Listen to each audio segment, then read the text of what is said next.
Okay, I think as folks are trickling in, we'll go ahead and just give our welcome here. Thanks so much for joining us today for a training about eviction prevention during COVID with NILAG Legal Health. Training today is hosted by us at the Brooklyn Health and Housing Consortium, which is a collaborative network of healthcare, housing, homeless and social services organizations and government partners. And we have a shared goal of improving health equity and housing stability.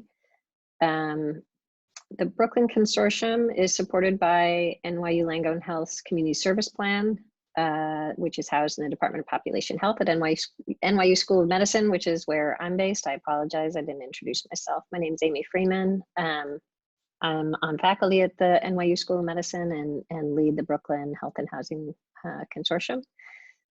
We partner very closely with and are modeled after the Bronx Health and Housing Consortium. And we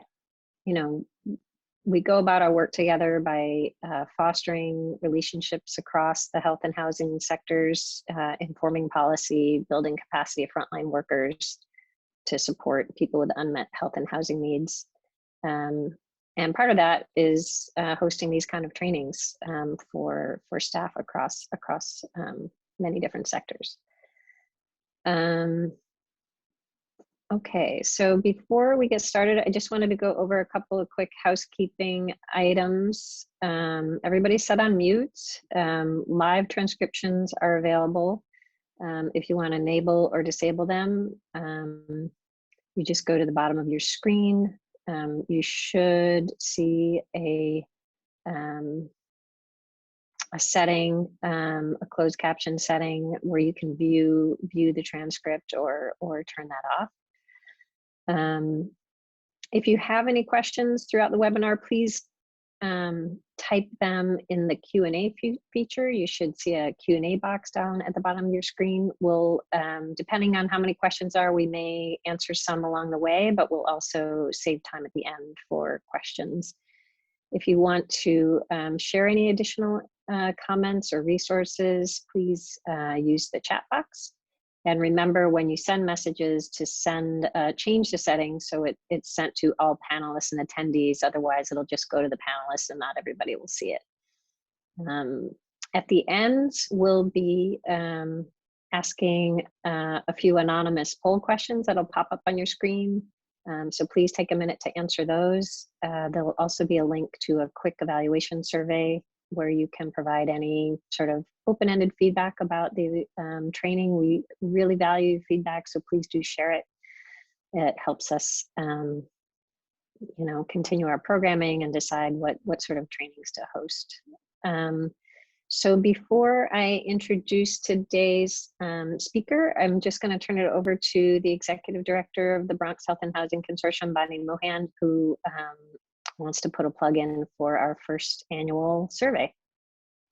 Thanks, Amy. Hi, everyone. I'm Bonnie. And yeah, we at the consortium are launching for the first time an annual survey to those in our network to get some feedback from you on to what extent you've been engaged with us and what value you found in the consortium and our activities, our events, our trainings like this, as well as really getting important feedback from you on some of the challenges and barriers that your clients and patients are facing, as well as what we could do to help support you in your work. So it's really helpful for us to know everything that we do is in direct response to the needs that we hear from you all that attend our events. So we will be dropping the link to that survey. It takes about 10 minutes, and as an extra incentive will be, the survey closes on October 15th, and we will be selecting 5 people to win a $20 gift card to Target. And additionally, if you are part of an organization and you provide your organization name, the organization that has the most respondents will win free membership with the Bronx Health and Housing Consortium. So a few incentives there. We really hope that you'll take the survey and let us know how we can better support you in your work. And I will hand it back to Amy. Great. Thanks so much, Bonnie. And that Tess, thank you for putting the survey link in the chat box. You'll see a survey there where it says complete the first annual consortium survey. So we really would love for anybody who's attending the training today to fill that out. Okay, so moving on, we are super excited to host today's eviction prevention training, which will focus a lot on the eviction moratorium. And our training today is with Simone Meyer, who is a senior staff attorney with NILAG's LegalHealth division. She represents low-income patients in housing court, immigration proceedings, and hearings to preserve public benefits. Before joining LegalHealth, Simone worked as a staff attorney with the courthouse-based housing help program at the Legal Aid Society in the Bronx, focusing on eviction prevention of families into vulnerable zip codes. So thank you so much for joining us today, Simone. And we'll hand it over to Simone if we can put the spotlight on her. Thank you so much, Amy, and everyone for helping organize this. I love these presentations. I love talking to specifically Brooklyn and Bronx Health and Housing Consortium. I see so many amazing healthcare workers in the chat who are here, and so just like how many of you have come, just shows how dedicated you are to understanding this very complex situation that we face right now with the eviction protections we have and the eviction protections that we've lost. But today we're going to focus on what is going on with this eviction moratorium, and because it's not easy at all to understand. I love questions. I love the energy of this group. So please, if we see a lot of questions in the chat that are kind of similar, we will be, stopping to kind of look at them all. But let me just start by talking a little bit about LegalHealth. LegalHealth is a division of the New York Legal Assistance Group, and we provide free legal assistance and develop policy to help New Yorkers with serious and chronic health issues who are experiencing financial hardship. And we bring together legal and medical professionals in the healthcare setting to complement healthcare with legal care. We are the largest medical legal partnership in the country, and we are celebrating our 20th anniversary this month of providing services to low-income patients throughout the city. We've grown from a group of about, I think, 5 to 10 to 50 or so, and we're at 36 hospital sites. We're very excited to celebrate our 20th anniversary serving these communities that you all work in as well. And NILAG is a leading nonprofit that provides free civil legal services, financial counseling, and engages in public policy advocacy efforts to help people experiencing poverty. That's a little bit about our organization. Obviously, there'll be, or you can see our website as well for more information. And if you work at a specific site and want to know where you can refer patients, you can always reach out to me after this. So here are the goals of the training to navigate this very complicated situation that we find ourselves in New York State. I'm going to focus a lot on New York City, but of course, a lot of these laws apply statewide. So it's important that if you do have patients who maybe are in Westchester or Suffolk or Nassau County or even up in Albany, a lot of this does apply to them as well. So we want to understand the recently extended eviction moratorium that is statewide. We want to recognize existing legal protections for tenants in New York City that exist without a moratorium. So even if the moratorium didn't exist, there are still legal protections for tenants in New York City. I think that we're the most progressive, I think, in terms of tenants' rights in the country. So we'll talk about that. We will review the basis of eviction proceedings and the rights of tenants with respect to their housing. I like to do these basic eviction proceeding reviews because it kind of gives you a look and a picture of what it looks like to be in housing court and what your patients and the tenants are facing as they're getting sued by landlords constantly. We're also going to discuss when legal assistance is needed and provide financial resources for tenants. So first, I just want to talk a little bit about what we talk about frequently, which are social determinants of health. As you all know, housing is definitely a social determinant of health, right? So if somebody lives in their house and it has issues, it has repair issues, it needs mold remediation, lead paint, this is obviously going to affect someone's health. But evictions are also, as we've seen, especially during the pandemic, a social determinant of health. In the past several years, the evidence of detrimental effect of evictions on health has grown, with analysis demonstrating negative impacts on a variety of health metrics, including birth outcomes, mental health hospitalizations, all-cause mortality. So as the evidence linking eviction to health has grown, clinicians, health systems, and policymakers have begun to pay increased attention to eviction. So you might see eviction a lot more in journals and might see it a lot more on television, on NPR. This is because people are taking note of how evictions are devastating on people's healths. So they cause toxic stress, destabilize families, and force them to generally move to more substandard housing. Poor quality housing contributes to health problems such as infectious and chronic diseases, injuries, and poor childhood development. People who have difficulty maintaining stable housing are less likely to have regular medical care and are more likely to postpone treatment and to use the emergency room for treatment. And if a person becomes homeless, obviously the health implications of that can be devastating. It's also important to talk about housing and healthcare justice relating to racial justice. As we've seen throughout the pandemic, this is a huge issue that we have to keep fighting to look at racial justice in terms of housing and healthcare. The pandemic impacted Black and Latinx households harder, resulting in more hospitalizations and death, leading to loss of income due to this death, illness, or job loss, and that was higher in households of color. Households of color more likely to be behind in rent and NYC as a result of this loss of income, and Black and Latinx tenants are twice as likely already to be evicted, and they'll be more vulnerable to COVID. So this healthcare justice is related to housing justice and racial justice.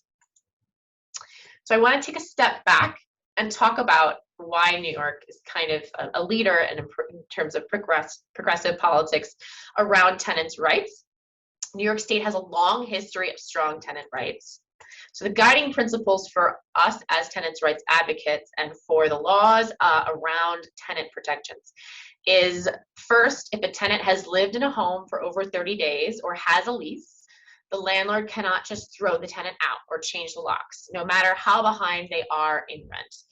Because this is very important to me, especially as the last 18 months I've spent, and so have my coworkers, so much time speaking with tenants about how just because they are just renting a room, they don't have a lease, all these different things, and they're being harassed by their landlords, telling them to stay in their homes, do not go into an overcrowded house with other family members or enter a shelter, and putting them more at risk of COVID. And it's important that they know that there's these solid guiding principles of tenants' rights in New York City and New York State.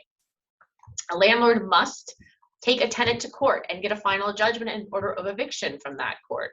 Only a city marshal in New York City can evict a tenant, and they must give them proper notice as well. And court is a very lengthy process, even more so now. Later in the presentation, I'm going to show you kind of what court looks like right now and give you an idea of just how big this backlog is and the different protections that the court is putting into place to make sure that tenants are not subject to defaults at their own expense because of health issues or financial issues. And that's kind of leads me to eviction protections during COVID. And I always say this, that it's a puzzle, right? It's not just one law that says, okay, tenants are protected in this way. No, it's many different things. Before COVID, eviction prevention was pretty straightforward. There were laws in place to protect tenants, but now you have to look at all the overlapping puzzle pieces that come together to help tenants stay in their home. So we're talking about the eviction moratorium with the hardship declaration, the emergency rental assistance program, tenant-friendly court operations. It's come out with administrative orders and memos from the courts, and the New York State Tenant Safe Harbor Act. And we're going to talk about all of that. So here's some highlights of eviction prevention. We're going to break down most of these highlights in pretty big detail. And yes, you will have access to the PowerPoint after the presentation. Harmony, I think, is pretty much has maybe already sent it out, but we'll definitely send it out afterwards. On September 2nd, Governor Hochul signed legislation extending the protections of the COVID-19 Emergency Eviction and Foreclosure Prevention Act of 2020. And that's also known as SEFPA, and I'm going to say SEFPA a lot during this presentation, and I hope that's okay. It's just easier, but this is the law that was passed in December 2020 that established the hardship declaration, and now it is extended through January 15th, 2022. Tenants have to submit a hardship declaration in order to be protected. You all are probably very familiar with the hardship declaration. It's been in use since December 2020, and it was put on hold in August. I'll talk a little bit about why that is. Tenants must act, though, and that's something I want everyone to take away from this presentation is tenants are not just automatically protected by this moratorium, they have to act on the protections. Landlords now, under the new law, can challenge the declaration in court, but they have to have some good faith basis to challenge this, the hardship declaration. You might think to yourself, how in the world are they going to prove that someone doesn't have a hardship, like the financial or health or otherwise? It's a very good question. We'll see about it in court. Stay tuned. Maybe in a month or two, you'll hear me rambling about how housing court, landlords' attorneys are bringing up these baseless claims, but we don't know yet because it's a very new law. It was just passed. Other protections we're going to talk about, and I just want to make a plug right now about, is the Emergency Rental Assistance Program. Next week, the Health and Housing Consortium will have a presentation on ERAP specifically, and I encourage everyone to go to that because I think a lot of the questions I've seen at presentations I've given have been around ERAP because it's been a very slow rollout of this program. But it is good that a tenant is protected and has a lot of tenant protections as a result of simply submitting this application. You can have no eviction for a year once the landlord receives the money, but right now you don't actually need to have the money in the landlord's pocket to be protected, and I'll talk a little bit more about that.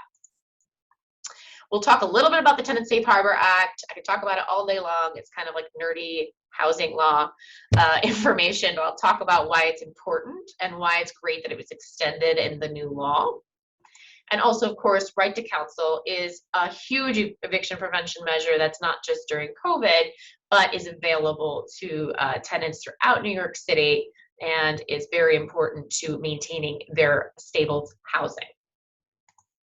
Okay, so as I said, SEFPA, which is the law, so broad New York protections started in December 2020, staying evictions, including the filing of new eviction cases, and it was extended previously through August 31st, 2021. Then the Supreme Court stopped the law, and what happened essentially, without boring you all too much, is that landlords' attorneys sued, saying that their rights were being violated because they could not come to court and present their clients' claims. The court agreed, 6-3, I believe, to say that it was unconstitutional. Specifically unconstitutional was the hardship declaration. They had a big problem with that stopping a court proceeding completely. So what did New York do? The legislature addressed the unconstitutional aspects in the new law, extending SEFPA into January 15th, 2022. And it allows the landlord, because it had such a problem with this, to challenge the hardship declaration. So you can't just send in the hardship declaration now and expect it to be stayed automatically through January 15th, 2022. Most cases will be, as I said, proving that a person does not have hardship is going to be very difficult, and I don't think it's going to be worth it for a lot of landlords, attorneys, and landlords to do, but you never know. So it extended the law through January 15th, 2022, if eligible tenants have already submitted a hardship declaration or in the future now submit a declaration. And we're going to go through the whole declaration and what it looks like and how to give it to the landlord, etc.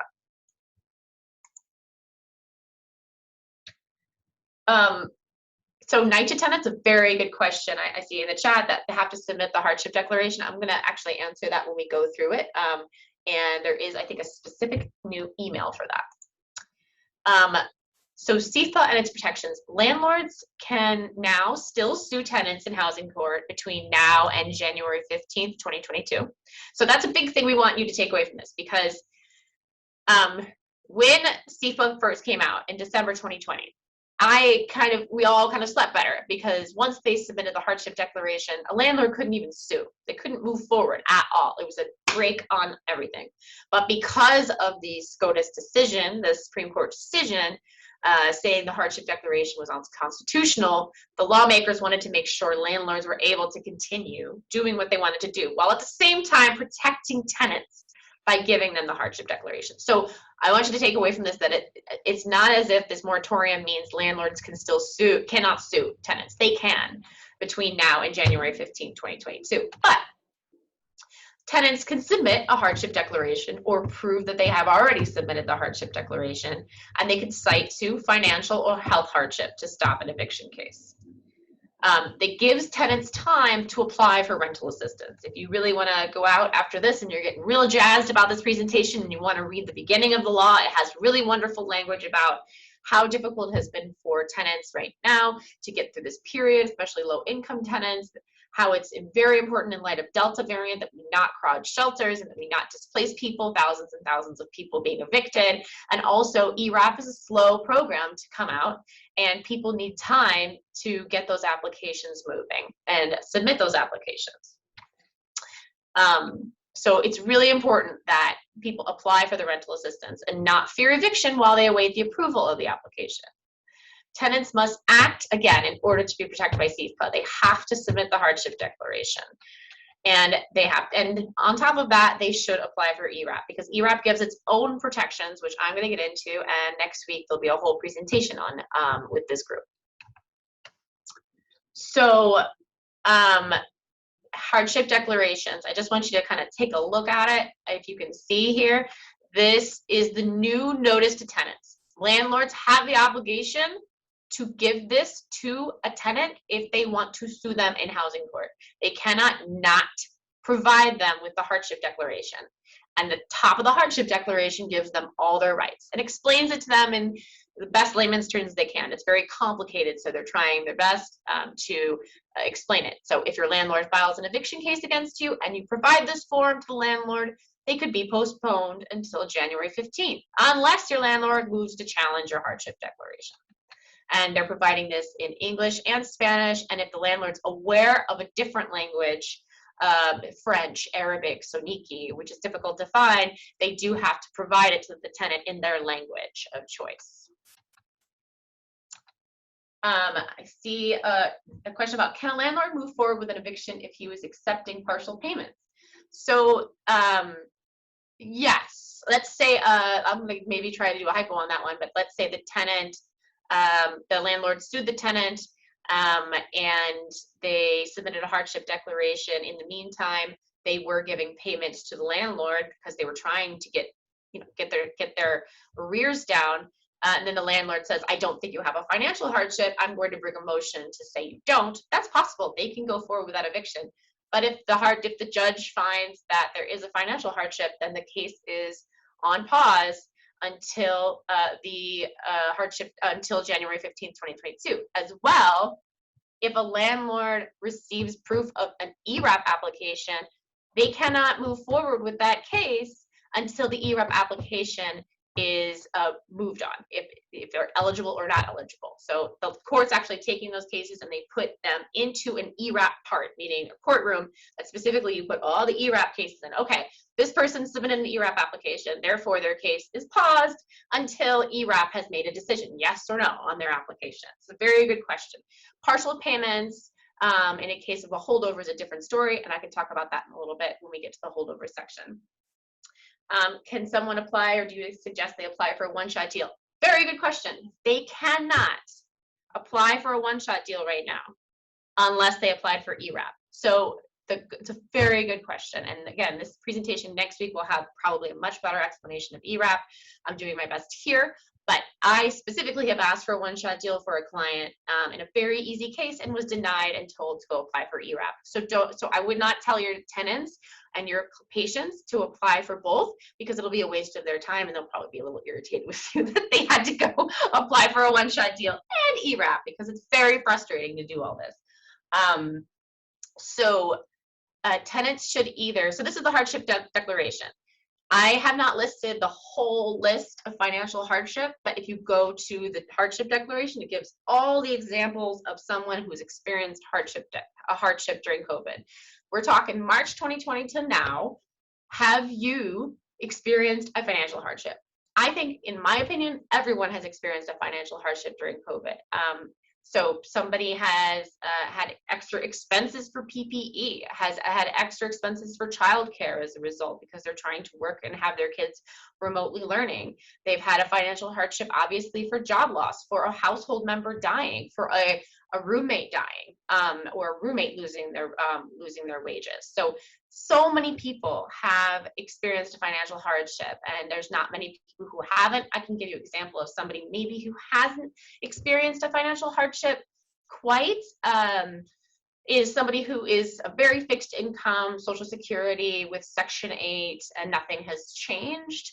But that person might probably have, under Part B of the hardship declaration, if they were forced to be evicted, it would pose a significant health risk to them. Either they're disabled or they're over 65. So either Part A or Part B. Great question. Can a permanent resident apply? Yes, regardless of status. This is a once in, I've never seen it in New York before, but if you're undocumented or documented, it doesn't matter. And one-shot deals, as most people here know, if you get a one-shot deal with the city, you have to have status, or your children have to have status.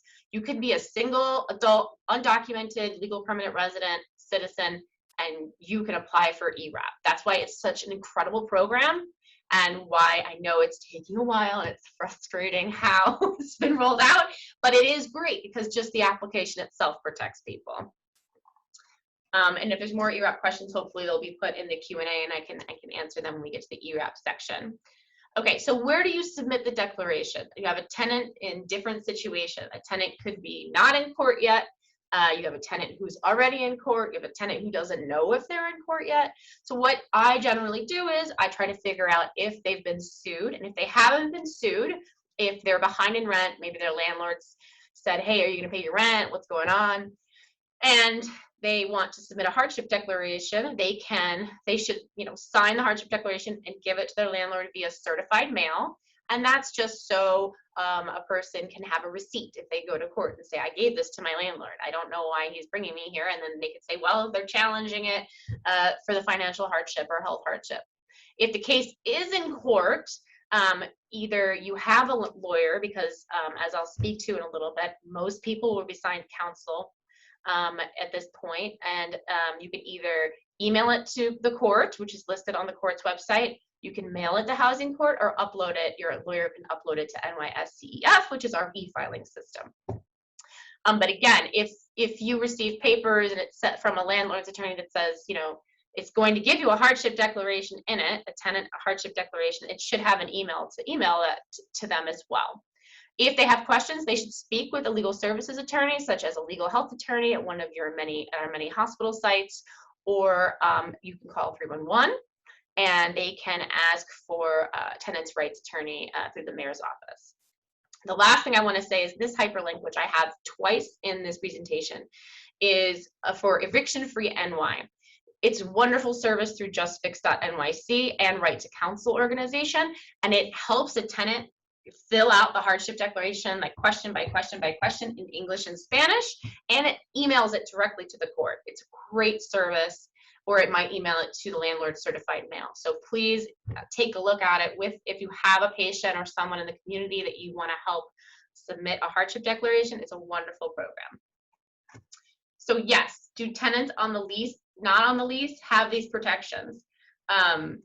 So specifically the protections of hardship declaration, if you can prove that you're a lawful occupant, then you are covered by so that means like you're a person who's been there more than 30 days, or you lived with someone who passed away there for years and years. Maybe you were married. Maybe you have rights to the apartment.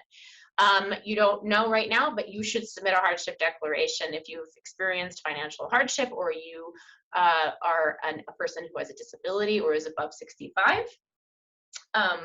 So yeah, NYCHA residents have been submitting these COVID hardship forms to NYCHA. Sometimes they go down and they submit them to the management office. If they're in housing court, there's not a lot of ton of NYCHA housing court cases going forward because it's a lot of people, but you could submit it in court. And there's also a specific place for people to email ERAP applications to NYCHA because NYCHA is trying to get a lot of that money as well. How far behind in rent will a person get financial help for? Great, let's go into the ERAP here. Let me see if there's any other questions about hardship declaration, then I'll answer the ERAP questions. If I'm working with a client by telephone, can I verbally review and submit the online hardship on their behalf? I would not do that. If the person has an issue with you know, getting access to the internet for the hardship declaration, what I've been doing is mailing it to them and giving the information on how to submit it via certified mail to their landlord. I understand we want to do this as much as possible, but I think that they have to sign it. And so I wouldn't want you to be in a situation where you're signing it on behalf of them and you don't have the actual legal right to. But there's lots of ways that we've found, and there's ERAP providers that we're going to talk about in a minute. And I think that those ERAP providers could also help with the hardship declaration as well. If I'm wrong about that, if somebody from BronxWorks is here and wants to challenge me on that, I would love that. So I'm going to move on. Any other questions about hardship declarations? So if they called the housing court and completed the hardship form, did not hear anything, should they follow up? Sure. If they didn't sign something and submit it, that I would do another one. If they called the court and they had an index number, the index number, and I'm going to show you kind of a sample in a little bit, is at the top, and it should say L&T, which stands for landlord tenant. And that number, they can call the court and they can say, listen, I think I submitted a hardship declaration. Can you check with my index number? And they'll check the system and say, yeah, I have it here. You can also check as a guest on NYSCEF, which I think that hyperlink is at the end. I always search as a guest for my intakes that I talk to new people I've never met before. You know, they're like, I don't know if I have a court case or not. You can generally search for those online. But if they just called and the court said, yeah, I got your hardship declaration, I would not take that. I would not accept that. I would say just submit a new hardship declaration. It's not a big deal if you submit two. They're not going to cancel each other out. Can tenants apply for a one-shot deal for utility shutoff without applying for ERAP? Very good question. I think the person should. So ERAP is for people who who have fallen behind in rent, right? I'm going to try to go to the ERAP thing now. Let me get to, I'll explain that in the ERAP section. Sorry, I'm getting ahead of myself. So after they submit the hardship declaration, if the tenant is in housing court, the matter is stayed until January 15th. Again, however, the new law allows for landlords to challenge the hardship in court. Landlords can still bring tenants to court, but the hardship declaration will delay the proceeding if they don't challenge it in a motion. Many tenants in this situation, though, will be assigned counsel. So if a person has their first court date and the landlord says, I'm challenging your hardship declaration, the court's not going to go forward without giving that person a lawyer. And we have right to counsel now in all zip codes. And then the lawyer will put together their proof of hardship, present it to the court at the hearing, and then the court will say, okay, this case is stayed until January 15th, 2022 or after. So exceptions to this, which is important for us tenant advocates, is nuisance cases. These are cases where the landlord is saying, okay, I got her hardship declaration. That's not my problem. My problem is the tenant is causing significant damage to the property. They're bothering other tenants. They're engaging in bad behavior.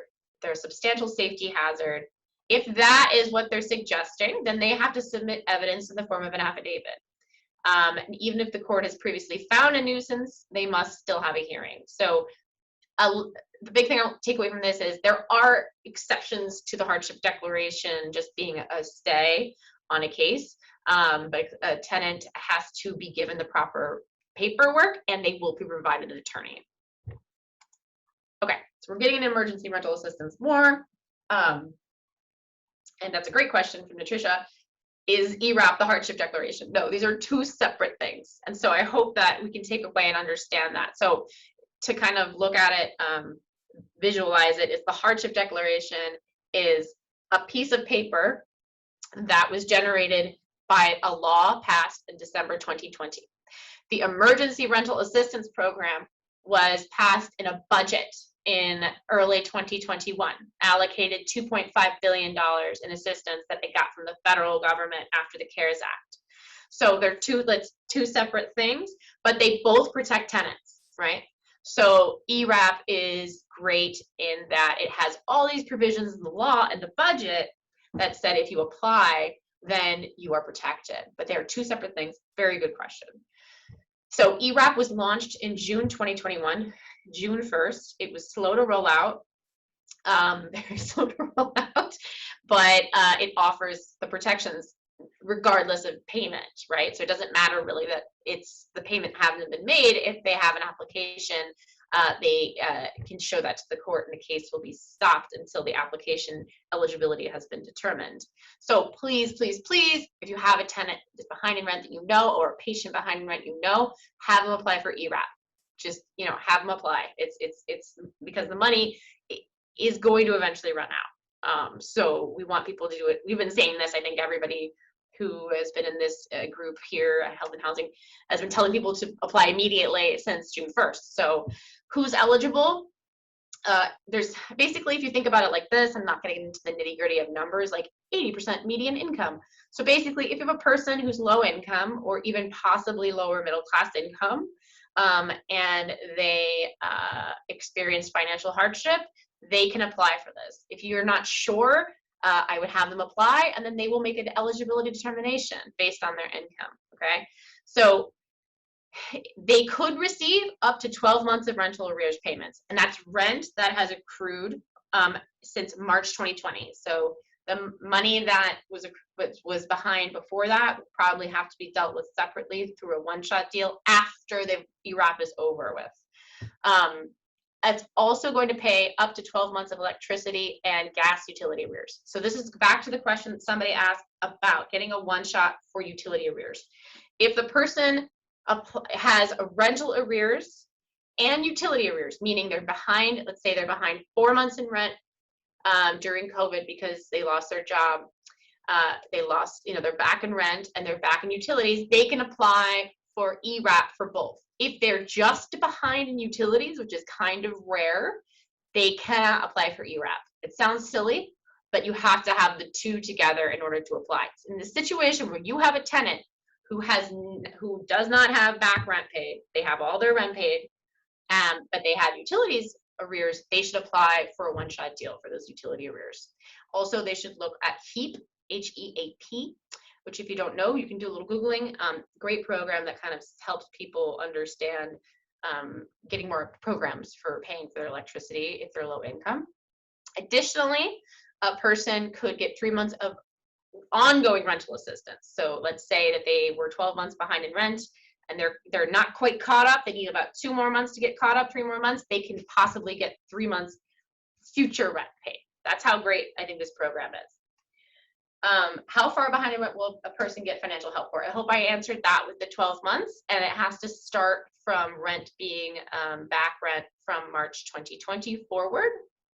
And again, a person who is undocumented can apply. Tenants who are not leased have these protections, yes. All a person has to do for ERAP to be protected by this, let's say they don't have a lease, but they've been there for more than 30 days and they've paid rent, right? They have a money order. They have a money order receipt. That is proof of a rental obligation. That's kind of the phrase I want you to remember is, do they have a rental obligation? Yes, then they can apply for ERAP. So for homeowners, I don't know a ton, but I'll try to answer this question. Is the $3,600 Congress incentive bill for homeowners a real thing? I don't know much about it, but possibly our foreclosure unit could give a presentation to Brooklyn Health and Housing Consortium on that. I don't know much about that. If somebody does and they want to put something in the chat, that's great. So sorry, I don't know more about that. Could someone who is residing with a tenant who is the leaseholder apply for ERAP? For example, the leaseholder lost their job and now the existing tenant has to take over the rent. Sure, I think you show in that situation that somebody in the household, everybody in the household has to kind of be involved in the process most of the time. but you can show my roommate. So we split the bills this way. My roommate lost their job. He's the leaseholder. Now I'm paying for everything. We're 7 months behind in rent starting April 2020, whenever it is, and we want to apply for the rental assistance. As long as they meet the income guidelines, they should be eligible for ERAP. And again, if you're not sure, apply and see if you get approved or denied. So someone received a one-shot deal in 2020 and applied in 2021 and was denied. So having a one-shot apply affect the ERAP application, it should not. If they literally just got a one-shot right before the ERAP, I could see a problem. I could see OTDA saying, you know what, you just got all that money. But we haven't heard of that. So I'm interested to see if people have seen that. It used to be that one-shot deals were, you have one, which is why it's a one-shot deal. But basically, it was like one shot a year. Like it has to have been a full year since you applied for a one-shot deal. But I could see, based on the timing, how much rent has been paid by HRA or OTDA, that they might have had a problem with that, but it should not. It should not be like last year you applied for a one-shot deal, like before COVID, that should not impact your ERAP. No, it should not. What do you do if the person is denied the one-shot? So if it's denied right now, it's because they need to apply for ERAP. In the future, if you have a denied one-shot deal, you have two things you can do. You can refer them to legal services to ask for a reconsideration from the rental assistance unit at HRA, or you can ask for a fair hearing. So one of those two. Right now, if they're denied for a one-shot deal, that's because they have to apply for ERAP first. It's kind of frustrating, but it's because we're all on hold and on pause with HRA and OTDA. These are the two places that administer this money, waiting for all that ERAP money to go. And then once that's gone, they'll start processing one-shots again. Okay, can an immigrant without a green card who resides in a building for many years apply for a hardship declaration for not being evicted? Yes. So regardless of immigration status, a person can submit a hardship declaration if they're a lawful occupant, meaning that they've been there, they've possibly paid rent. The only situation I can think of where they wouldn't be protected is if they were there for less than 30 days and we're just supposed to be visiting, or it's a family member who's never paid rent to anybody in the household. You might have a problem proving lawful occupancy, but we have so many tenants in the city who are undocumented, who don't have leases right now, living in illegal basements sometimes, as well as we've seen in the last few weeks, the tragedy of the illegal basement apartments. So it doesn't matter, like the lawmakers know that there are tons of undocumented people who don't have a lease, but as long as they can prove they live there lawfully, meaning like, okay, here's a Con Edison bill I have in my name. Here's a document in my name. I've lived here this long. My kids' school records are at this address, and they show a rental obligation. They can apply for both ERAP and submit a hardship declaration. And I hope that I answered that. And yes, that will stop them from being evicted from the apartment. Unless the landlord challenges successfully their hardship declaration in court. But even then, they have a pending ERAP application, hopefully, as well. Are there any issues with applying while living in an illegal basement apartment? I think if you're in an illegal basement apartment, you are not going to have a problem unless there's a vacate order, and hopefully there's not a vacate order. A vacate order is like the Department of Health has come in, Department of Buildings has come in and said, okay, this place is condemned, essentially. In that situation, you have a much bigger problem as a tenant because you're about to be evicted, and not evicted in like a way that you can protect yourself in court very easily because it's a public health measure. But in terms of being an occupant in a regular illegal basement apartment where a person is applying for ERAP, they will be approved if they meet all the other eligibility guidelines. Just because it's illegal, I don't think OTDA is checking that. Because you'd have to look at the certificate of occupancy. So it should not be an issue. And if it is an issue, you should refer them to us because we will appeal it. Because the person, just because they're in an illegal apartment, doesn't mean they should be punished for that. If you submitted an ERAP application on behalf of someone and And the only thing required and needed are specific documents for uploads from the landlord. How do you further assist? Very good question. You should, in those situations, let me clarify what the question is. When you apply for ERAP, there's two different things that need to happen. You have a tenant submits their information, right? Their lease, the proof of loss of income, proof of current income if they have it, and a rental, rental arrears showing that. Sometimes they have to self-attest to it, which is pretty common right now. And then the other side is the landlord has to get the application number from the tenant, and then they have to upload their own documents. One of them is called a W-9. It's basically saying like, yes, I'm a landlord, and this person is in my house and or in my building, and they owe me rent.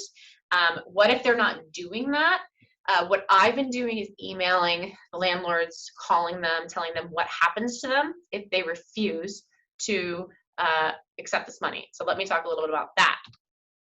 It's a very good question because it leads to my next point.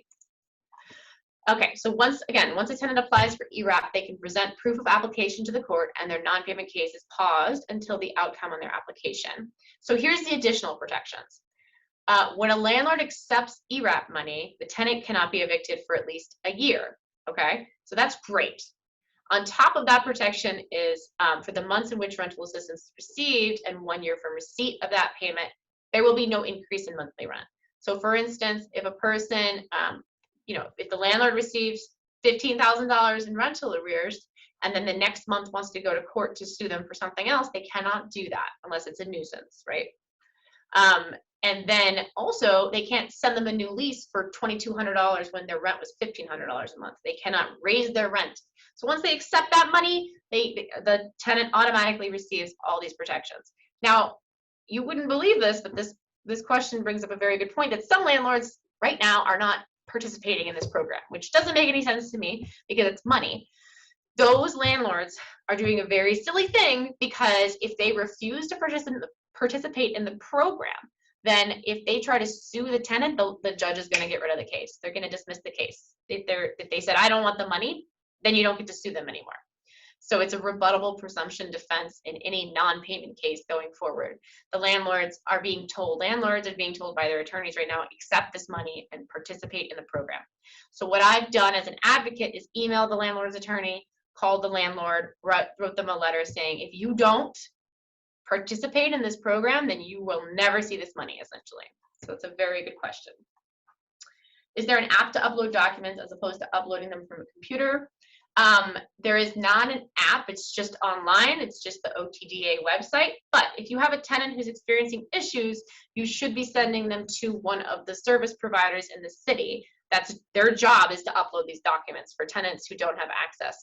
And we're going to send out those a list of those programs. I think it's in one of the slides, but for instance, if you're in the Bronx, you can go to BronxWorks and they will have a person there whose job is to upload these documents.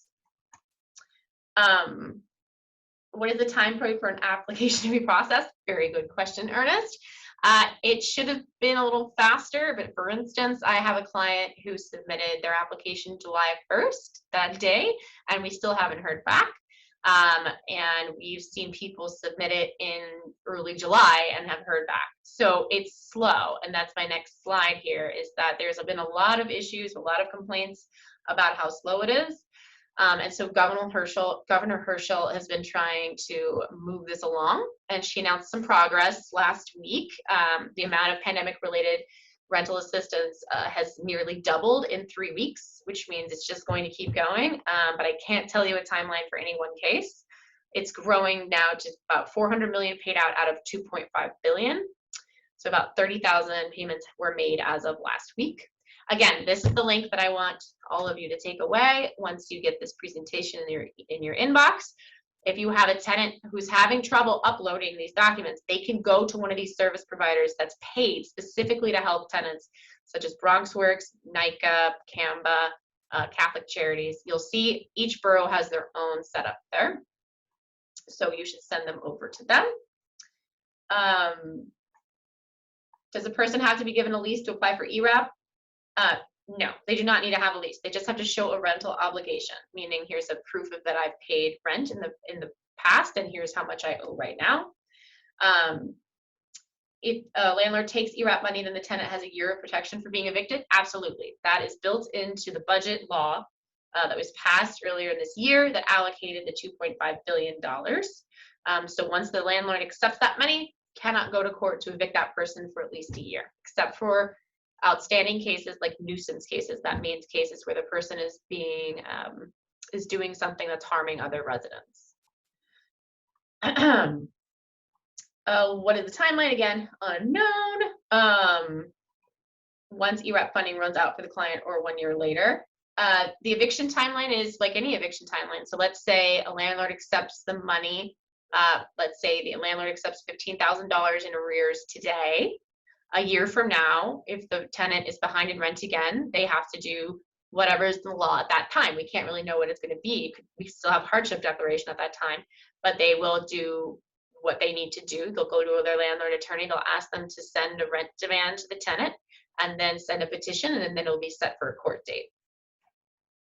Can a person apply for ERAP if they don't have a lease? Yes, and it was rented illegally. Yes. They don't have any utilities under the name. So I would say, again, this link here is for, again, next week is going to be a great ERAP presentation, I'm sure, I think by BronxWorks. But this link here is key for any tenant or patient you have who's having trouble understanding whether or not they are a person who should apply. They can go to the service provider in their borough, and they will help them.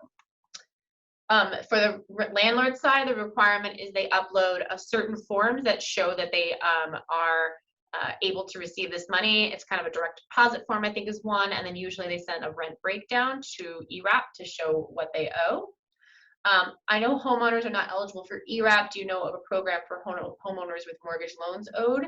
I don't. I can do a little research after this presentation.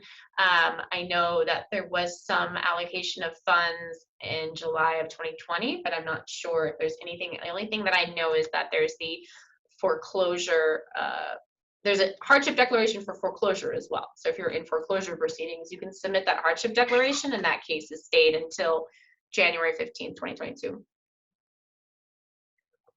So for cash, somebody asked if the tenant pays cash, how do they prove it?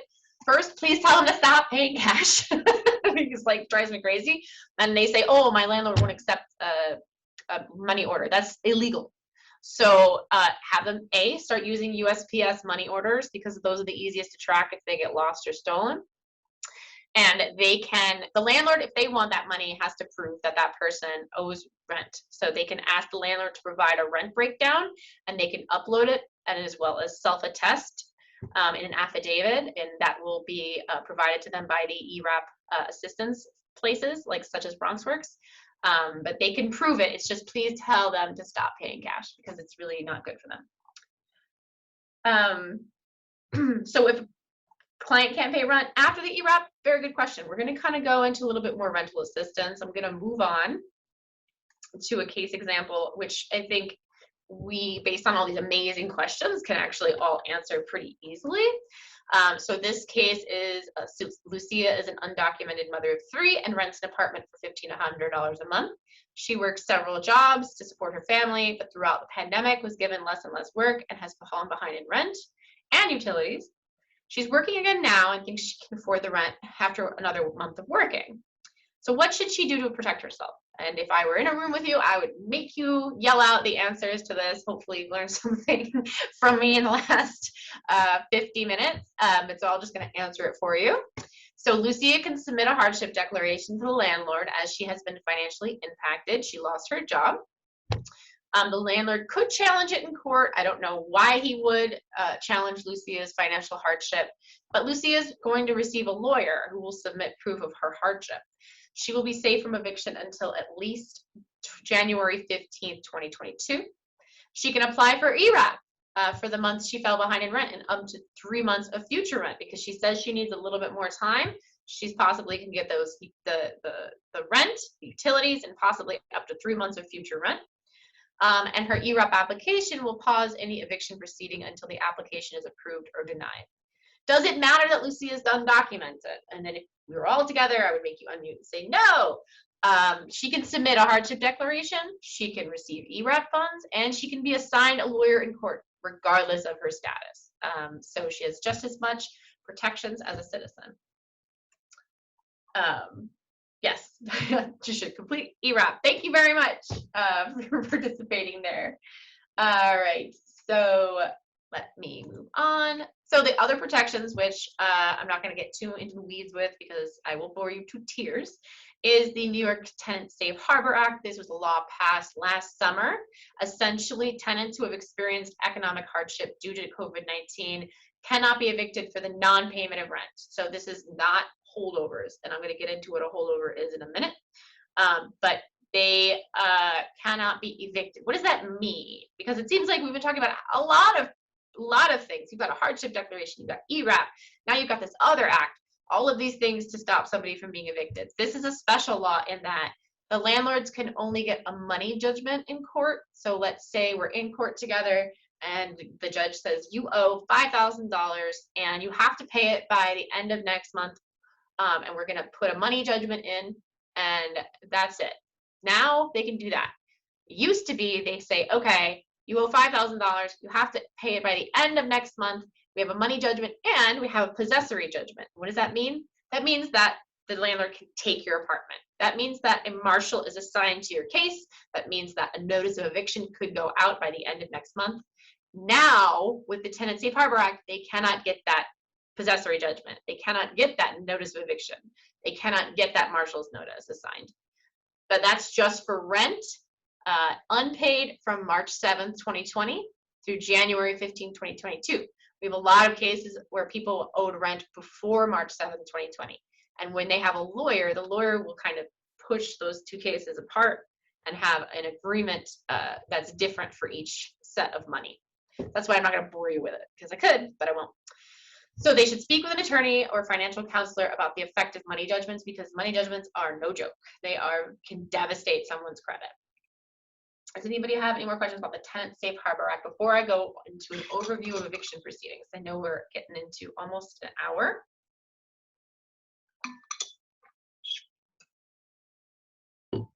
Okay, so I want to take a step back so that you understand a little bit about how eviction proceedings work.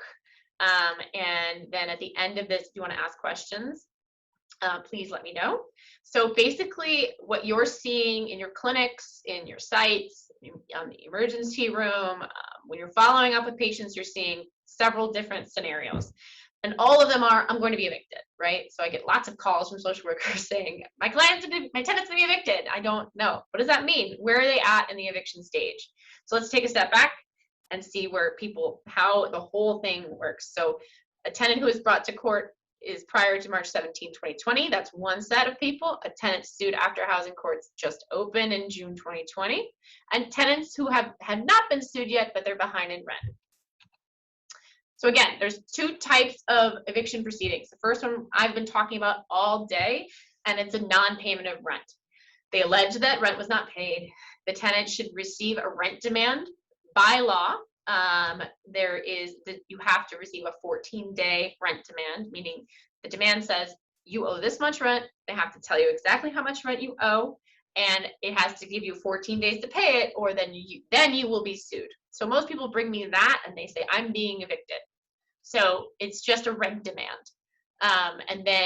So no one should be physically going to court right now, but you can if you want to. And I can explain either how a tenant can reply to these papers on the phone, or if they want to go in, they can't go in. So all of my clients have good defenses. Either they made partial payments, or there's habitability issues, meaning the apartment is not habitable, mold, rats, roaches, etc. That's a defense to a non-payment. And HRA payments have been made, etc. So the second is a holdover, and I've used that word a couple of times today, and it just means you're holding over your tenancy, meaning they don't want you there anymore. No amount of money is going to get rid of this case, right? So if somebody has a holdover, they definitely need a lawyer, and they will be assigned one, but it's kind of more tricky because it's not like you could apply for money. Now a holdover, people can submit a hardship declaration if you have a holdover against you, but they would have to be based on, most of the time based on a health hardship. So this dispute for a holdover is usually over a violation of a lease provision. The lease is expired, the landlord doesn't want to renew. A nuisance, which we've talked about, or succession, which is, oh, my parent died, and then the landlord finds out and says, oh, you don't have a right to live here.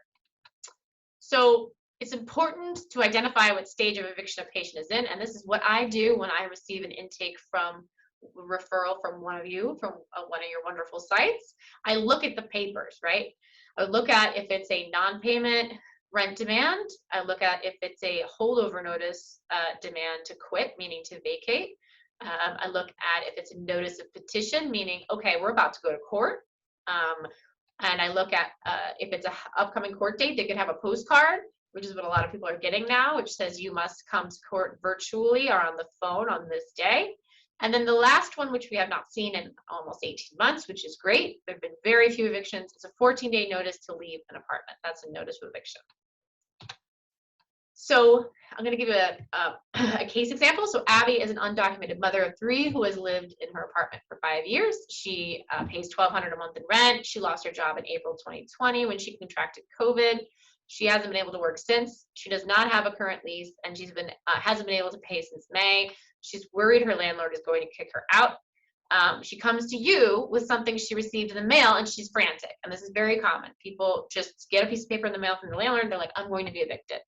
She's very far from being evicted, but let's look at the papers, okay? So this is a written demand for payment of past due rent, right? It says to the tenant, you owe this much money. If you do not pay it, we will bring you to court. It's not a petition. It's not a notice of eviction. It's just a written demand. By law, they have to give it to Abby. So that's the most important thing, is to tell Abby, this is not an eviction notice. So you can take a break. You can submit an ERAP application. You can submit a hardship declaration, but you should not leave. Some people think, oh, I have to leave by the end of the month. It says I have 14 days to leave the apartment. No. Abby should not be leaving, entering a shelter, or overcrowding another family member's household. So the next step I would tell Abby is that she's going to hear from the court soon. She's going to receive court paperwork from the landlord, which is going to take some time. And then in the meantime, she could submit a hardship declaration to the landlord and file for ERAP. So a demand versus a petition. Now we're going to look at a petition. This is a formal court document. It's very obvious that now you're about to go to court. And nowadays in court, you're going to be probably coming in virtually, either through Teams or on the phone, but you can appear in person. A tenant can appear in person if they want to. So the notice of petition is going to give you the day that you have to come to court, and it's going to tell you that you can answer by calling the court. They're going to send a hardship declaration to you in that petition, and then you can either mail it or email it to the court. You can apply for ERAP, and on the first court date, you are assigned an attorney, and your case is likely going to be paused through January 15th, 2022 if you submit a hardship declaration. Before her court date, Abby can be referred to the hospital's MLP, the Medical Legal Partnership, or 311 for legal assistance. And this is a slide that I appreciate all of you to take a look at. If you have tenants who are very anxious and who are being sued in court, they can call the court and answer on the phone, meaning answer with their defenses. Generally, it's a general denial, but sometimes it can be like, no, I don't owe that money, or you know what, I withheld that money because it's such terrible conditions. They can do this on the phone. They can also go in person, but because the courts are still, not fully open, and they're, in my opinion, not exactly safe, then I usually tell people to give an oral answer on the phone with these phone numbers in these boroughs. Can a person recover funds spent to cover their roommate without an eviction proceeding? I think, yeah, so if the person applied for emergency rental assistance and they said, I lost income because my roommate left, then they should be able to recover that money through ERAP. That's different than a one-shot deal, because sometimes HRA, if you apply for a one-shot deal and you lost rent, they're going to say, okay, well, how can you pay it going forward? Which is why ERAP is so great, because they're not asking that question about ongoing ability. I hope that answered the question. So right to counsel, again, very important that everybody understands that most of our tenants, most of our patients in low-income areas, and even like middle income, are going to receive counsel or universal access. And I'm going to kind of explain how that's working right now in court. So it started in 2017. Low-income tenant have a right to be represented in court. It's just like criminal law. And the recent city council expanded it to all zip codes. It used to be only a few zip codes, and now it's all zip codes. So you reviewed paperwork with Abby and identified what stage of a housing court proceeding she's in, which is huge. People hearing like, no, you're not going to be evicted tomorrow, it's huge for their mental health and their physical health as well. You can help her send in a hardship declaration, apply for ERAP, and call the number to give an answer, or you can tell her to go to a service provider in her borough to do all those things. Who should apply in that situation? I think that if the person who lost income is cooperative, then that would be the person to apply. But if the other person applied and showed the household income change, then I don't think that would be a big deal. But the point is they shouldn't both apply at the same time for the same money. So I think the roommate, if they're being helpful, they can apply. But if the roommate is not being great, which is a lot of situations in New York right now, then the other individual could apply for ERAP. Great question from Kim in the chat, which is, what should we say to a client who's afraid to apply for ERAP due to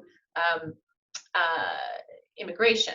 It's a great question. There's two parts of this that make it a great question. The first is, this is a huge fear in the undocumented community because of public charge, right? During the Trump administration, he pushed the public charge issue into the forefront for the first time since I think 1996. Somebody even used the word public charge. So essentially it was to terrify the undocumented community into disenrolling from benefits for even their United States citizen children. And it was very effective and we still haven't seen the full effects of it because of COVID, but I think it's been completely damaging in a public health crisis. But essentially, people are afraid to receive cash. They're afraid to receive food stamps. They're afraid to receive this or that. ERAP is not going to be considered under public charge, even though public charge is kind of pretty much gone at this point. It's not going to be considered because it's not ongoing assistance. It's an emergency amount of money administered by a state, not a federal government. So, and if that's a person that you want me to talk to, or you want a legal services attorney to talk to, we have our own public charge hotline where we explain to people that they will not be affected by applying for ERAP. And in terms of the second part of your great question, Kim, the landlord threatens to call immigration, you should let me know immediately because we will report that landlord. It is absolutely against the law to threaten someone with ICE or something like that based on the fact that they are behind in rent, and they cannot report them to immigration as a result of that. That is absolutely discrimination and will be taken to the New York City Human Rights Commission by myself or by another attorney if that happens. I can definitely try to find the public charge hotline number and put it in the chat, or I will give it to Harmony and Amy to send out because it's a great resource. I also have a great flyer on public charge, and if it's we are having a income maximization training, I think in October, hey Harmony, where I will be going into both. We will be going into public charge pretty heavily, and we will also be having our own separate immigration presentation in November. So hopefully we'll be able to explain all that to you. I will definitely share the flyer. Okay, so I'm just going to briefly go through housing court because we're getting into an hour 5, which is fine by me, but I don't want to bore y'all. So what does court look like right now? It's a mess. Is the long and short answer of what's going on in court right now. But the courts are trying to get it under control as much as possible. They are really trying hard. Judge Schneider is working very hard to try to get the backlog of cases done. And the court attorneys are working hard there as well with the clerks. So pre-COVID cases, these cases, so let's say you had a case where, and I'm going to give a case example in a second, where a person had a judgment before COVID, those cases have to be reheard by a judge. They cannot go forward on those pre-COVID cases without being heard by a judge again. And the backlog of cases is considerable. They are clearing through it as much as they can right now, but it's considerable. A lot of backlog of cases. Last month it was about 18,000, but I think they've gotten it down a lot since then. And again, city marshals are advised not to proceed with serving notice of eviction until they know they have proof that a new hearing was conducted by a judge and a judge ordered that that person be evicted. They cannot go forward. They cannot come to your house. They cannot send you a notice unless they have that proof. And it's a huge issue for them if they do go forward on those. It's a big litigation issue for them. It's a lot of money out of their pocket if they do. So starting September 21st, that is today, all newly filed eviction cases are going to be assigned to an intake part. And this makes me so happy because essentially this should have been happening a long time ago, but we've made a lot of great progressive strides during COVID in housing court. Like the fact that we're able to electronically file things now is amazing. And so this is a tenant is given paperwork and they're sued, let's say starting today. The court will tell them, please come to an intake part or call the intake part on this day, and you will be connected to legal service provider. That's all that's going to happen on that day. It used to be the first court date. You could be bum rushed by a landlord's attorney who's like, sign this, and you don't even know what you're signing, and you don't even get the right to counsel or anything like that. So it's wonderful that we have this intake part, and they'll be immediately connected to legal services providers, legal aid, listening, NILAG. Somebody will be there. And then the next court date, the attorneys will go, and they will go forward with a preliminary conference with the judge telling them, such as, here's my client's hardship declaration, here's my client's EREP application, this case needs to be put on hold, and the judge will likely agree, and the case will be on hold until January 15th, 2022, giving EREP plenty of time to pay the arrears to the landlord. The future court dates may be virtual at the discretion of the court, meaning, there's some cases where you have to do in-person for due process reasons, but for now, they should mostly be virtual. And illegal lockouts obviously are still happening. That's a person who is, somebody changed the locks on them. It's illegal. They're harassing the tenants, those cases. And housing part cases, meaning cases, actions for repairs, are happening for all cases right now. It's slow. Getting a court date on those is a little slower than usual. JustFix.NYC cases are still not being accepted. They were accepted for a long time during COVID. But you can have, especially if it's a health related issue, you should refer them to our organization, to the legal health attorney, because we specifically deal with cases where there's a health nexus and a housing issue. So I'm just going to show you how court's working quickly with John. He's a father of two, works full-time in construction. He fell behind in rent in October 2019. He was served with papers. So he was sued pre-COVID, and he agreed to pay rent by the end of March pre-COVID, and then he lost his job obviously because of COVID, and now they're saying, okay, well, what's going on with our case? We agreed to pay this rent, and we have a notice of eviction that we could have received back in March 2020. What's going on with my case? Am I going to be evicted tomorrow? So he cannot just be evicted just because he was sued pre-COVID. His case must be seen by a judge again before a notice of eviction can be ordered, and he'll have time to apply for rental assistance if it's rent accrued after March 2020. He can fill out a hardship declaration as he was impacted by COVID financially, and his case will be put on pause until January 2022 unless the landlord challenges it. If he files for ERAP, his case is also on hold until the application is approved or denied. And then John was financially impacted by COVID, so he cannot be evicted for non-payment of rent. He can get a money judgment, but he cannot be evicted. And this is just lastly to say that there was a great question in the chat about one-shot deals in ERAP after that. What if they still can't pay their rent after ERAP? Great question. We still want people to be going to Homebase to talk about whether or not they are eligible for a voucher. And a voucher, if you don't know much about these vouchers, you should just take a look at these hyperlinks that we have here. It'll tell you a little bit about FEPS and City FEPS, and that stands for Family Homelessness and Eviction Prevention Subsidy. This is a great program. It used to be very hard to get FEPS and City FEPS, but they're making it easier. The city's working on making it easier. So this is for people who really cannot afford their rent. Maybe they are a person who is low income with children and they live in an apartment that's rent stabilized. It's kind of a lower rent apartment, under $1,900 or so. They just upped the ability of people to apply for FEPs, like the rent limits, which has just been improved to kind of these Section 8 levels, which is wonderful. The city did a great job on that. So they could be a person that should get a voucher after ERAP. They should go to the home base in their zip code, and they can go to this hyperlink and they can check in their zip code where they should go, and then they can make an appointment to speak about a voucher. Just an overview. Tenants can submit a hardship declaration and be protected from eviction through January 15, 2022, understanding that they can be challenged. Eligible households can apply for ERAP and be protected from eviction until their application is processed, and possibly 1 year after if approved. They have right to counsel. Is now available in all zip codes. So we really want people to understand, do not self-evict, stay in your home regardless of immigration status, lease in your name, or landlord harassment.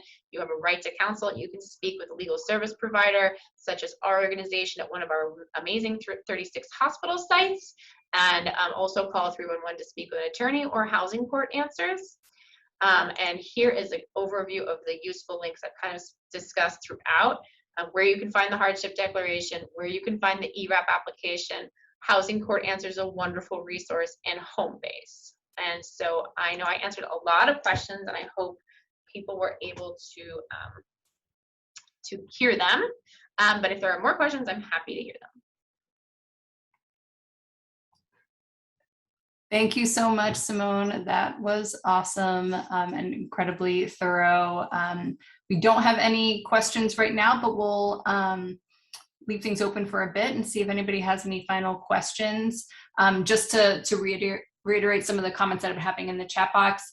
Yes, we will be sending the recording to this session to everyone who attended and those who registered and maybe weren't able to make it, along with the slides. I've also been making some notes of some of the other resources that we're going to share. So we have the HEAT program for utility support. Simone's going to maybe look into some homeowner resources.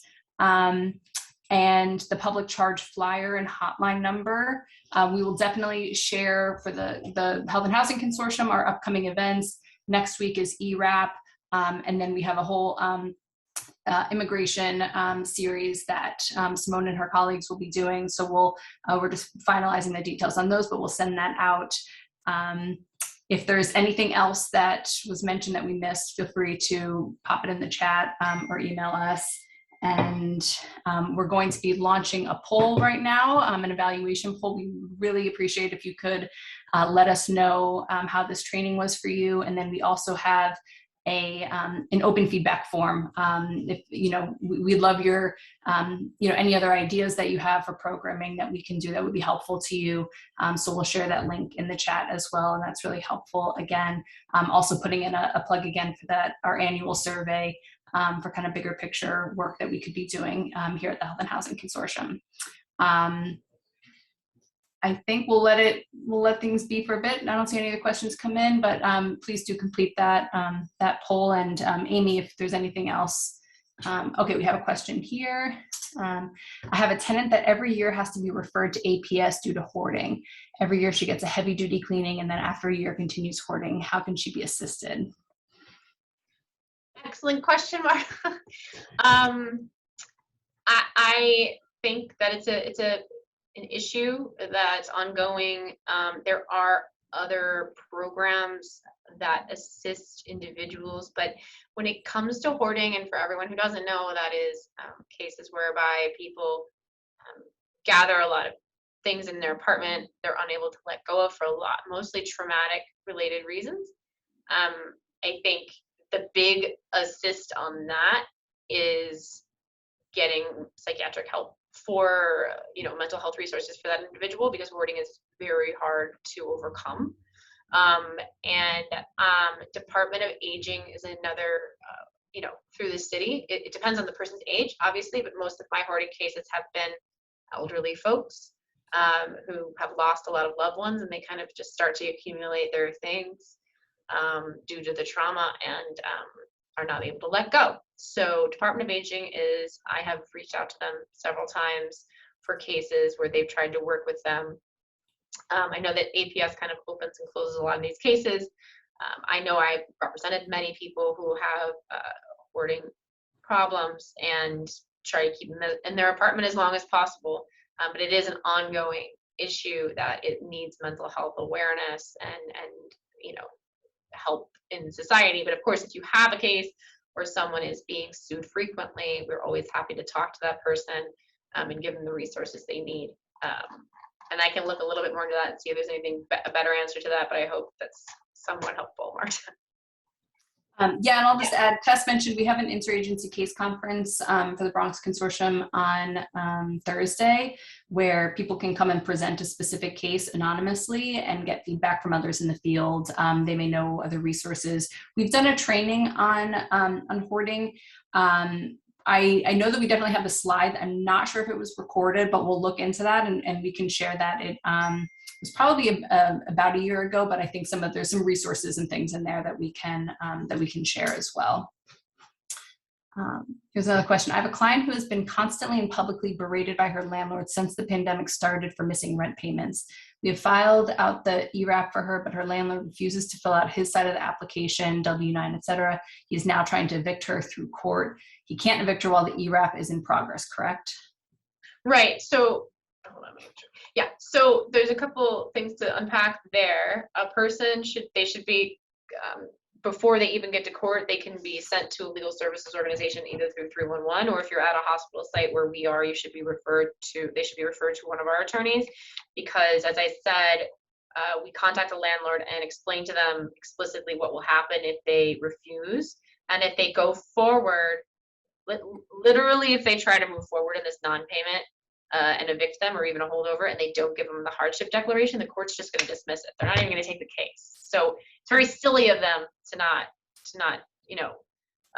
not participate in this. It sounds like they're a small landlord. That's what I've been dealing with over the last 18 months. These small landlords harassing my clients, physically abusing them, taunting them. So they have some sort of, it's not about money at that point. It's about something else. And they just want to make these people's lives awful. So they are in for a very rude awakening when they get in front of a judge for not participating. And then the client, also that person, should actually bring an HP case against the landlord for harassment if they're still being harassed. So that information should be in the presentation, just like HPs are in housing court. They're available now for people to apply. But again, this person will not, if they get to court somehow, the judge allows this to go forward and they get to court and they show an ERAP application, the case is not going to go forward. No. And a hardship declaration they should submit as well. Just a follow-up to that, the landlord has threatened to turn hot water off. Which is illegal. So if that happens, they should call 311. But again, I think this person in particular needs legal assistance now and not to wait to get to court, which is why they can be referred to me or to other legal service workers in my organization, because this landlord seems like he's just not going to stop. So if turning off hot water as retaliation is illegal, suing someone for calling the city is, all these things are not things that landlords are allowed to do. So I think your client has a very good harassment case in HP court. And if, in these situations, for me, I also like to tell the client, I think you should start thinking about moving and getting possibly a voucher from home base to move. If they have family members, if they're behind in rent, FEPS might be available for them, or city FEPS. So hopefully the person can get some assistance from a legal service provider from my organization soon. If someone was referred to ERAP and approved, however, the payment was sent via check and the landlord claims they never received the check, is the tenant liable for the amount? So the landlord's got to take it up with ERAP. I think next week they'll probably have a much better answer for you than I do. So you guys can write this down, Harmony and Amy, and see what the ERAP person next week would say. If I were involved in the case, I would maybe subpoena ERAP or OTTA to get a copy of the check and see where it is, and then have a canceled check, and then get the check resent. But essentially, if they just want to take care of it on themselves, they should call the ERAP hotline, which is in the presentation, the link. They actually pick up the phone at ERAP, which is amazing. So have them call the ERAP hotline. They shouldn't be liable for that. They just need to get a new check. And they can also find out if the check was cashed and they're lying. So.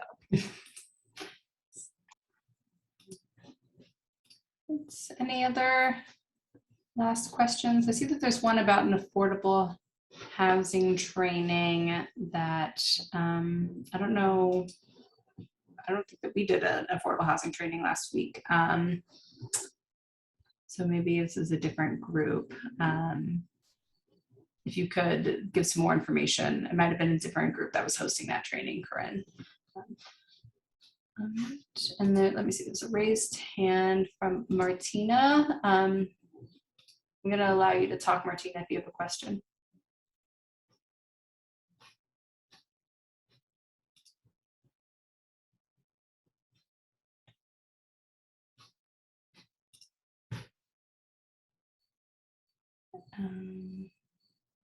Okay, here's, sorry, some more questions in the, we were working with a client who does not have a lease, was allowed by a court to stay in his apartment after the leaseholder died. Court advised landlord to take rent from this person, but his checks were returned. He was previously paying the rent to the leaseholder who died. Does this person have a succession problem? We're gonna find it on the lease. Okay, so I think why the checks are being returned is because they're probably bringing a holdover case against that person. And they should, if they can prove succession, they should be meeting with an attorney now, either from our organization or from 311, who can start asserting their holdover rights. I had a case where a person, I was representing the mom at Montefiore, and then she died, and then her daughter was left in the apartment alone at developmentally disabled, and we didn't wait to go to court. We just submitted all the proof that that person had a right to the lease. They tried to fight us on that, and then they finally relented after many, many months and gave her a lease and all that kind of stuff. The checks were returned probably because in a holdover case, the landlord has to stop taking rent once they bring a case of holdover. So that's usually why.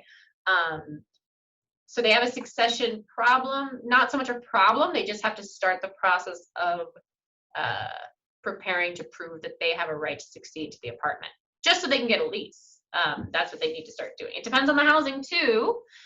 So they want to look into what type of housing they have, which they can do with justfix.nyc, but they should definitely talk to an attorney. I know this program is supplanting one-shot deals for the time being, but is the one-year waiting period for submitting a new application still in place? Like if a client received a one-shot deal last December, they have to wait till this December to apply for ERAP. I would not have them wait. I wouldn't have them wait in June. I haven't seen any evidence, and I really would like this question to be brought next week when we talk with BronxWorks with the presentation on ERAP, because if they've seen this, I'd like to know, but I haven't seen anything saying you had a one-shot deal in the past, we're not going to give you this ERAP money now.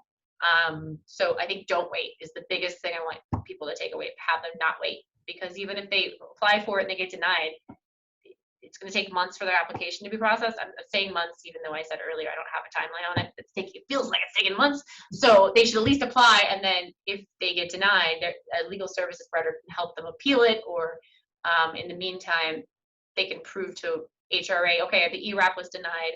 Now we want a one-shot deal. So don't wait. Client complaining about a next door neighbor smoking cigarettes and marijuana. The building is trying to evict her. Anything that they can do? The client has 2 children, 1 with disability. So I would say that if the client wants to move, which most of my clients don't want to move because it's their apartment, and they're like, why should I have to move? In these situations, I tell people, listen, housing court is facing a gigantic backlog.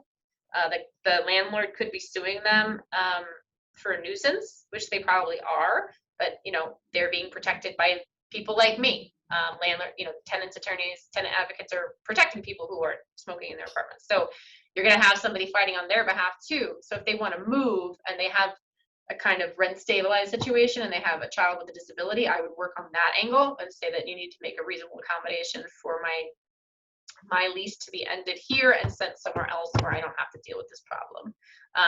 If a landlord is refusing to bring someone to court, you can bring an HP action against the landlord for refusing to evict a problematic, healthy, hazardous individual. So hopefully that answered that question.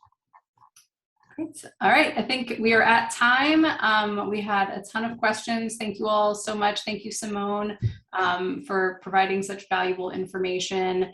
Like I said, we'll be following up with the recording and the slides and some of the resources mentioned. If you have 10 minutes to complete our annual survey, that would be great, as well as the open feedback form for this event. And we hope to see you all again. Best of luck with everything that you're working on. Thanks for doing what you're doing and helping your clients and patients. And we'll see you again. Thank you all. Thanks.